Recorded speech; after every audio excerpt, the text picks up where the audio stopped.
These would be great to play some Rock'em Sock'em Robots in.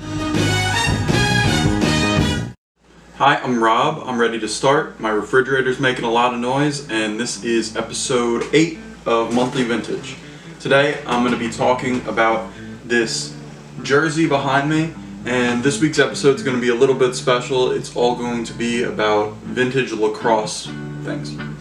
Obviously, the main item of the day is this lacrosse jersey.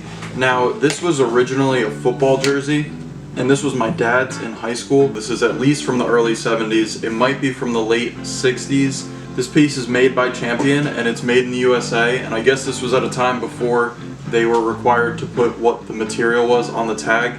If I had to guess, this is probably an acrylic or a nylon. Like I said, this is something that my dad wore for games, but it's also something that he wore for years after the fact, so this thing has decades of wear, including the past decade or so that I've been wearing it.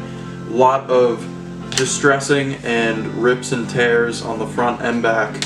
Obviously it's number 40. I don't think that was my dad's number all the time, but this is the one he kept. The paneling around the neck area is pretty cool. It's got this panel that is just the shoulders, and then it turns into a different panel for the chest. This thing is a 3/4 sleeve, and it has these internal elbow pads. They don't really do much. They kind of just get in the way when you're wearing it, but interesting insight into what Champion was doing at the time. This material is ridiculously thick. I usually wear this a lot in the fall, but I cannot wear it in the summer or I will sweat a lot. Again, a nice Champion kind of all-purpose jersey from the late 60s or early 70s. I love this jersey. I've been wearing it probably since I was about 12 years old. So now I'm going to tell you how I style it. As simple as it is, the most common way that I wear this is literally just with a pair of jeans and sneakers. I know that's usually one of the two looks in this series, but if I'm being honest, that's how I wear it a lot of the time. I'm just wearing a pair of black, comfortable, slim, straight jeans to kind of complement the colors of the letters. And I'm also wearing this hat that I painted.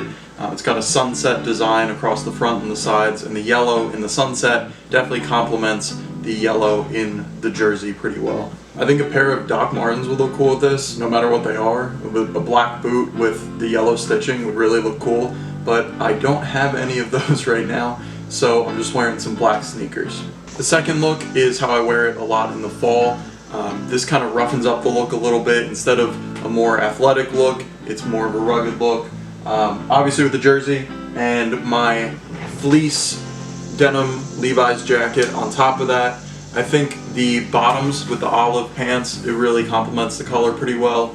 And I'm throwing on a pair of Red Wing boots. If it gets cold, I could button it up and throw on this scarf, but I cannot leave that on for more than a minute because it is August. That's it for this item. As you know, I also talk about a thrifted item and something else cool in these videos. The thrifted item for today is actually something that you've been looking at for the past couple months.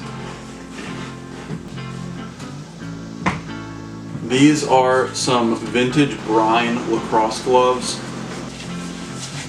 They honestly kind of feel like a gauntlet or like Iron Man gloves. These things are significantly bigger than modern lacrosse gloves, and got some serious padding to them. From what I've gathered, these gloves are from the 80s, and it really shows the evolution of lacrosse gloves.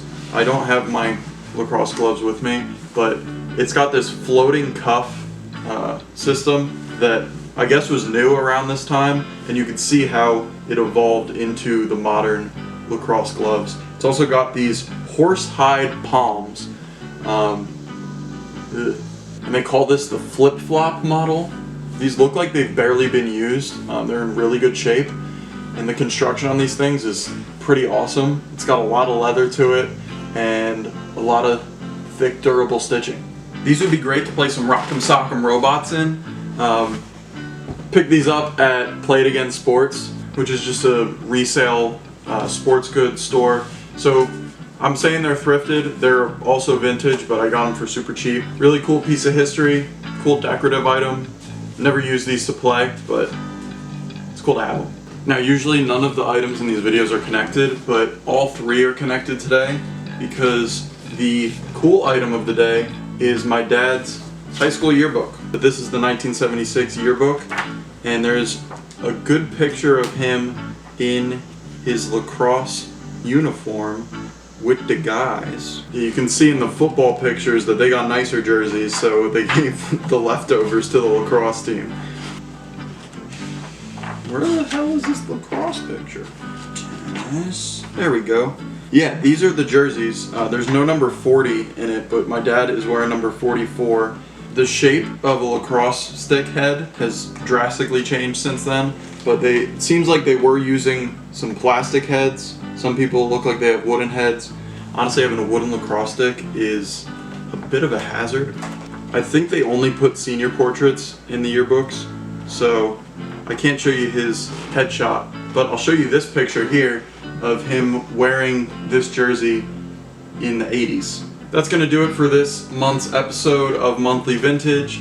This was a fun one. This was kind of unlike all the others because everything connected, but I had a good time making it. I hope you had a good time watching it. Check out some of the other videos in the series. Check out my channel, fashion, music, vlogs, some other stuff. But if you enjoyed it, check me out, and I'll see you in the next one.